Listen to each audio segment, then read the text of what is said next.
Welcome সবাইকে। তো দেখতেই পাচ্ছ আমরা এই গড়িয়ায় যে রোববার করে চা খেতে আসি, তো চা খেতে গেছিলাম। তো ওখানে যে খেলা দেখার জন্য এখানে একটা টিভি রাখা আছে এলসিডি। তো এখানে খেলা হলে অনেক লোক ভরে যায়, আরও যখন ফাইনাল ম্যাচ বা কিছু থাকে তখন আরও ভিড় হয়। তো এখানে দাঁড়িয়ে আমার বর দেখছিল, তাই ভিডিও তুলে নিলাম। আর তারপরে আমরা ফেরার সময় নিয়ে নিলাম চিকেন পাকোড়া 10 টাকা করে, ভীষণই সুন্দর খেতে ছিল। আর হচ্ছে কাসন্দি দিয়ে খেতে কিন্তু খুব ভালো লাগে, যারা কাসন্দি দিয়ে ট্রাই করেনি একবার ট্রাই করবে। 10 টাকা করে দাম ছিল, খুবই সুন্দর ছিল। তারপরে এই যে আমি খেয়ে নিচ্ছি আর ক্যামেরা করতে করতে খেয়ে নিচ্ছিলাম, তো বেশ ভালো লাগছিলো। অনেকটাই চিকেন ছিল, ভর্তি ভর্তি করে চিকেন দেওয়া ছিল।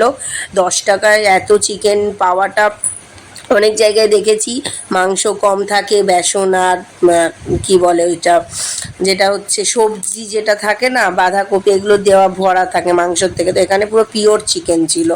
তারপরে আমরা আরেকটু যখন ফিরবার পথে এগিয়ে এলাম তখন দেখছি যে এখানে খেলা হচ্ছে, মেলা বসেছিল ঈদ উপলক্ষে।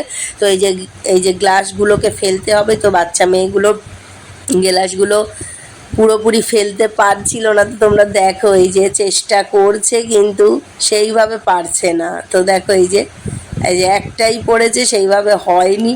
তো আমরা ওইটা ভিডিও করছিলাম। তারপরে আমরা একটা কেক দোকানে, যেটা মিও আমরের দোকানে আমরা চলে এলাম।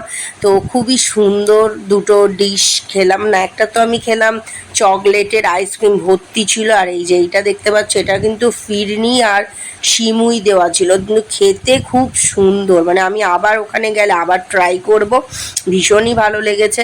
তারপরে বর একটা আইসক্রিম কিনে নিল, ভীষণ 3খানা লেয়ারের চকলেট ছিল। প্রথমে ওপরটা বাদাম দেওয়া ছিল, ভেতরটা ক্রিমি ক্রিমি, আর তার ভেতরে পুরো পিওর চকলেট। দারুণভাবে এনজয় করলাম। কেমন